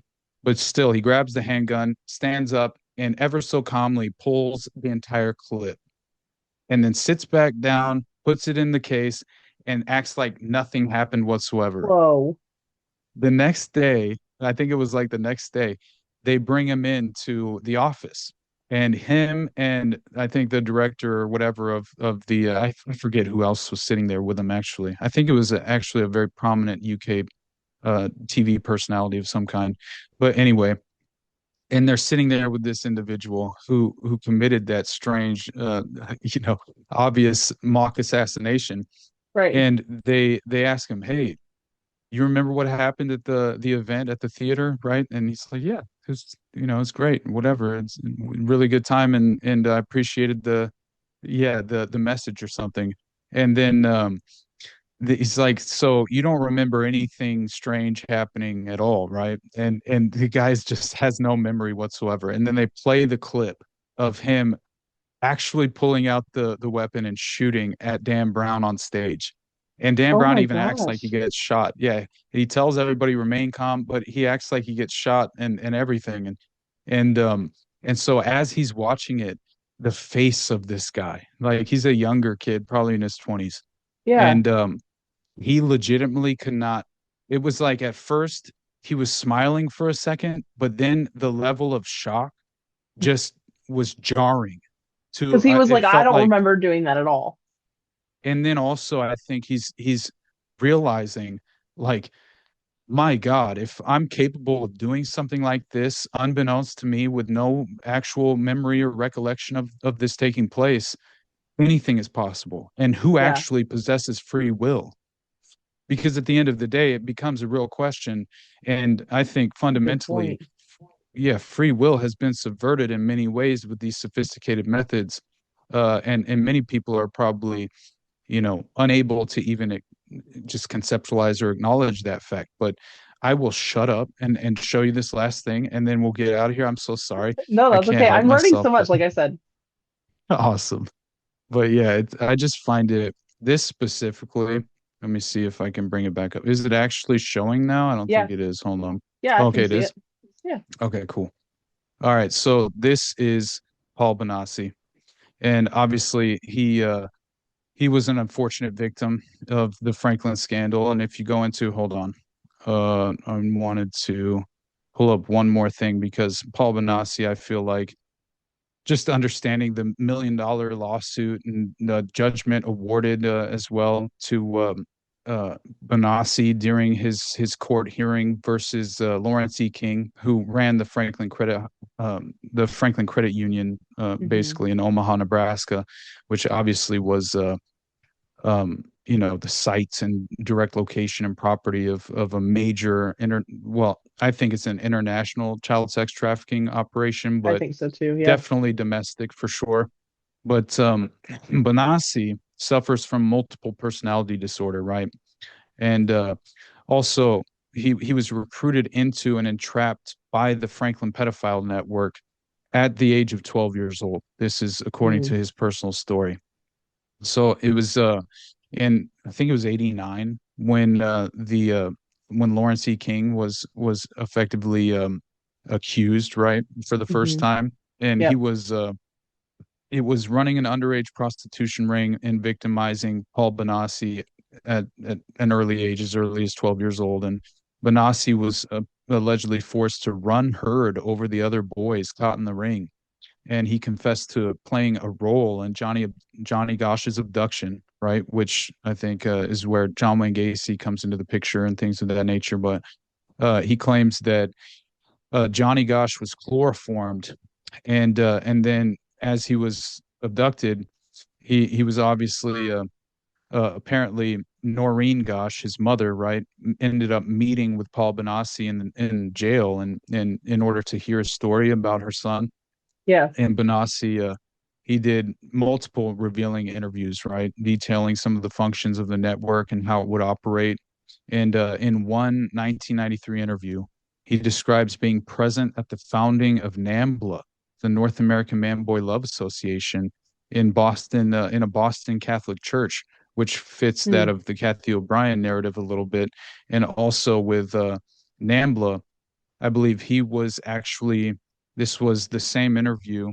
I think it was Anton Chaikin or something was his name who interviewed Benassi, but it was basically as a witness in the Franklin case. He's implicating the FBI and U.S. elites in child torture and murder.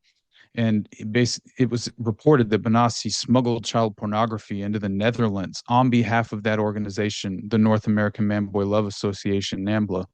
And on behalf of the NAMBLA members, he's tasked with distributing this child porn internationally. And these trips were on behalf of NAMBLA, the pedophile group, obviously given some kind of semi-official status by the United Nations, which I don't think is a coincidence, Yep. knowing the level of connection between Michael Aquino and all these usual suspects. I think going on these United Nation uh, uh, diplomatic missions and then engaging in the pink ballets at a Nazi castle in Belgium, where yes, where they're rigged for audiovisual blackmail, but also this is just straight up orgies with children. Right. I mean, it's a fact. But anyway, so then you have Paul citing his travel to the Netherlands and Germany, carrying child porn for subsequent import to the US in order to avoid prosecution. In Amsterdam, he named Charles Hester and a British guy named Tommy Carter, who had on computer a global list of child pornography users. So, yeah, NAMBLA is also cited for organizing auctions of children. And I think one of those locations happens to be Las Vegas. But Unfortunately, yeah, I think anyway, any tourist area is an area for right, absolutely. But exploitation. we'll get into on the next episode. Don't let me forget to tell you because this applies to Columbine and James Holmes as far as I think the origin of the Monarch Project or the Monarch mind control program.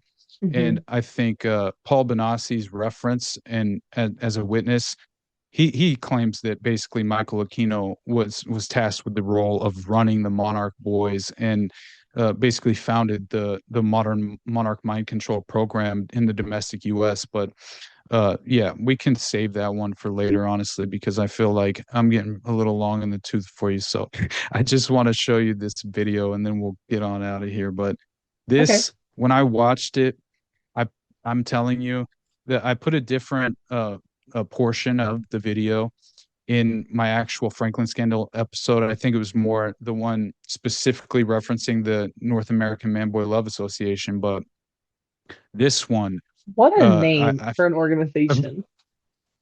if you talk Like, about an organization obviously inherently motivated to groom children in a way while normalizing pedophilia right. internationally. I mean, what else could it be? But yeah, so this you look at this kid, and I just watching all the interviews, you he just comes across like everything that he has to say is most likely a far more accurate than you would want to imagine.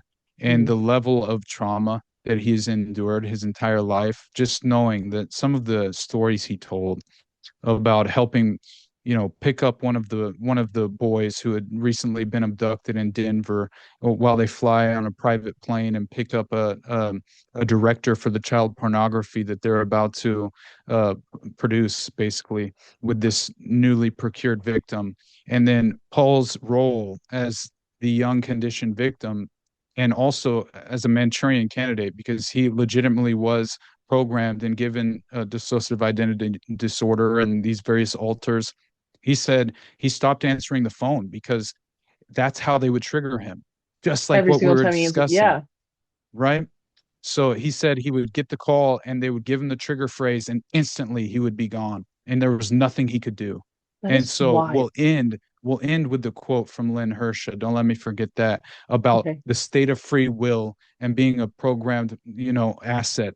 And it's so sad. It's just something if Yeah. you legitimately take it seriously, I could never imagine going through something like this. But anyway, just look into the dark recesses of his eyes, you know what I mean, and see Yeah. the pain. It was You hear it? created by a government program, Which government program? Monarch. And what is Monarch? Monarch is an operation that was created by the United States government to create spies for other countries. They use children for the purpose that they are easily integrated into multiple personalities because they can dissociate. The program was to, as a young man, get adults who were powerful political leaders into positions where they could be compromised. That was your mission. That was the initial mission. The whole mission was for me to go into the military service and become an officer. And a few years after that, retire from the service. Not retire after 20 years, but after 6 years. And move to Germany. And then their initial plan to take over or to run the government was to put me in an ambassador spot. and then later to come back to the United States and to run for an office, and they would be the ones who controlled everything that I did. So you would be an operative, so to speak? I would be a puppet. A puppet. Puppet. And you say this plan broke down in 1986, but yet you told me that you still felt that you were under the control. I am still under their control because I do not answer phones anymore because that's how they get the others to the triggers, is what I'll call them. They're not personalities. They contain no memories at all. They were put in as hypnotic suggestions and only come out when, as I said, a code is presented to them. And that happened several times in 1989, which is why Paul and Mikey's memories are so confused. At that time, they were attempting to destroy me because they were attempting to access suicidal personalities and other personalities that would get me in trouble with law enforcement. When they program the personalities, or the triggers, as I call them, they would call me up and they would use a code. I would simply switch into that trigger, go to where they told me to go, whether it would be or get on an airplane because they would already have the tickets there. They would have the tickets there under a name that only that trigger would know, and go to wherever it was. There would be somebody waiting for them in that city and take them to wherever it was that they were supposed to go, bring them back to the airport, put them on the plane. They would come back home, and as soon as they walked in the door, the memory of everything that had just happened would be erased completely. Wow. Anyway, I felt like as soon as I saw it, did you see the whole thing at least? I mean, Yeah. it's not fascinating, and how much it reinforces everything that we just described as far as just the film of the Manchurian Candidate itself. It's something that I feel like once you gain a credible glimpse into exactly how they operate in a certain way, just as far as the strategic methods that they're so well equipped in terms of just understanding the useful nature and how they can exploit them to such an extraordinary level. It's something that I just I feel like the vast majority of us are so unaware of, right? And Right. something And that is people won't very believe it. Like, no, like that's no, something people don't believe. yeah, exactly. But yet, when you go through the details of those cases, every which one that obviously includes Paul Benassi specifically, I mean, he overlaps into Confessions of a DC Madam by Nick Bryant, right?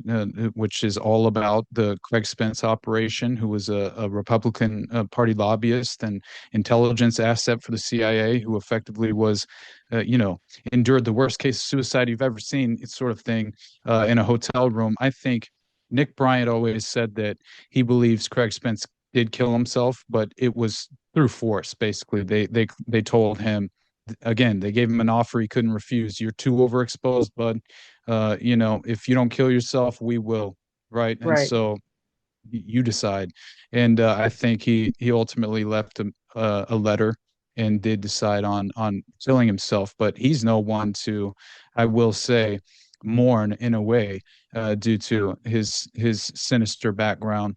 But I will say, when you see Henry Vincent, who was essentially this gay man who was closeted at the time, and I guess the nature of the homosexual community throughout this juncture, this just in terms of the timing of the cultural acceptance, I guess. You know what I'm saying? It was vastly different than the current environment, but at the same time, so he just started meeting with like these young call boys type of thing and having conversations with them, and then realizing at one point he gets into the enterprise itself, and he starts to become a pimp sort of. But yeah, it's very interesting. And then he gets a call from Craig Vincent or Craig Spence, I mean, and he goes and sits down with Henry Vincent, and it's very strange because he inevitably starts bringing him such lucrative right clientele that he obviously doesn't reject this opportunity, and And so I think it was the second time he met with Craig Spence, Henry Vinson, the operator for this callboy ring, and he basically at first it was all above age. It was apparently of age homosexual prostitutes who he was providing because he knew them and they were friends, and he was Right. trying to keep allegedly he's trying to keep them safe in a way by controlling the racket. He had business expertise, that sort of thing, and he just wants to reinforce his gay lifestyle to some extent, I guess.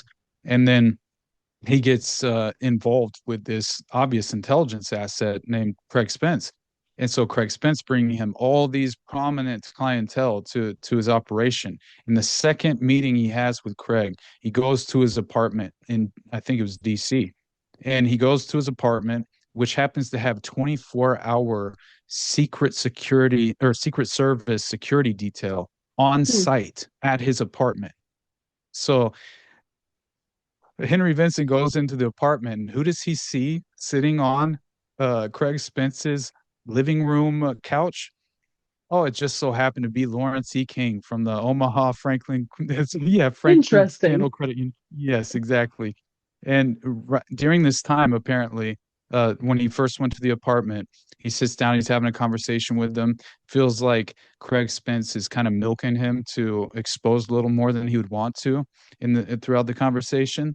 And then he stands up and he says, "Here, come with me, Henry." And they go over to this closet.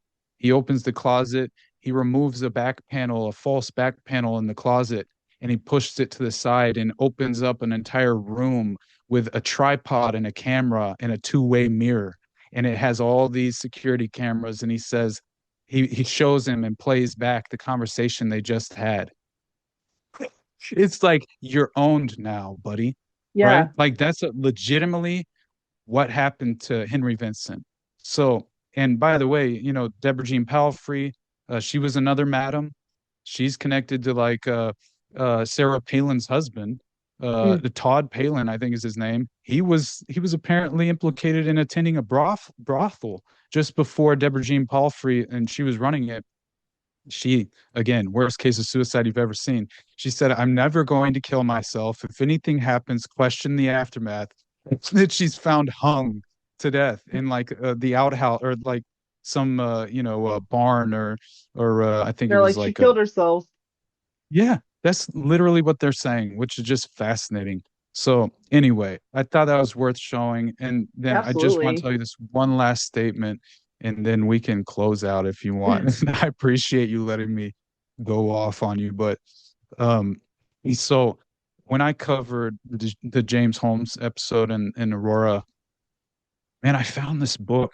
It was co-authored by this woman named Lynn Hersha and her sister, and it was given the title Secret Weapons: How Two Sisters Were Brainwashed to Kill for Their Country.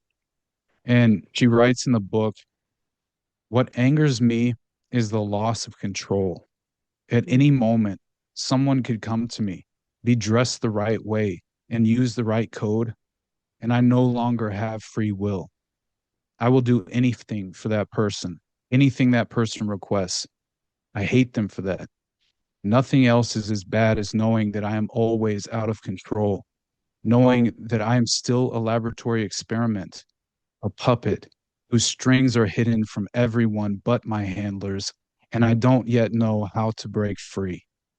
And I Oh just my felt goodness. like that's almost how I think that was, it's basically how I ended my episode because it felt so applicable. It was Yeah. just like, it resonated with me, man. Just hearing the plight of someone who has gone through something like this, and then trying to actually consider the gift that is free will and how much we can claim possession of that. I mean, And how like I think it's, how we go don't ahead. realize that some people don't have it. Like, Exactly. Exactly. And that's what's so just terrifying about the concept in general. So I really enjoyed this conversation though, and I appreciate you yeah, having thank me on. you. And I'm very Okay, much wait, looking before forward you to part go, two. Okay. me too. I can't wait. I think it's gonna be really good, especially with like me dropping a Columbine episode and then you coming in. I'm sure you're gonna fill in so many gaps. So it's gonna be a great conversation. Where can everybody Awesome. find you? Okay, yeah. Thank you, because I always forget to plug. You guys can find me at the Underclass podcast, first of all, obviously, which I'm very proud of that name as time goes on. Like it just feels somebody even I've had patrons reach out and say like you should offer a curriculum called the Underclass. I was like, hey, That's a that's an great idea. awesome idea. But I do really believe that it's you know, I remain in the underclass, right? This is we all fall perfectly onto that partisan spectrum, and I try and reject that as often as possible because I do feel like ideology is a prison. And the moment you can remove yourself from that and at least manufacture some legitimate core principles and ethical values worthwhile that you can rely upon as a foundation, you'll be okay. I think, you'll find yourself far less susceptible and vulnerable to falling into these pre-laid and preordained outcomes and these very sophisticated traps psychologically, just disrupting all of global society. So anytime I get to have a conversation with someone who is, as you are, perfectly willing and open-minded and objectively seeking the truth, that's what inspires me and makes me want to continue down this path because the relationships that I've been able to cultivate throughout this process, it really means everything to me. It's like I'm forever Hmm. grateful. So Absolutely. I really appreciate you for having me on, obviously. So thank you. Thank you for coming. I'm really looking forward to our next conversation. So, um, but of course, until next week, my friends, stay skeptical and we will see you all then. Hey friends, The Rabbit Hole is an independent podcast written, hosted, and produced by me, Danny Mercy. Special thanks to Lindsay for research and writing. If you love the podcast, please leave us a 5-star rating and review wherever you're listening. Follow us on social media at rabbit.holepodcast and visit our website at stayskeptical.com for everything else.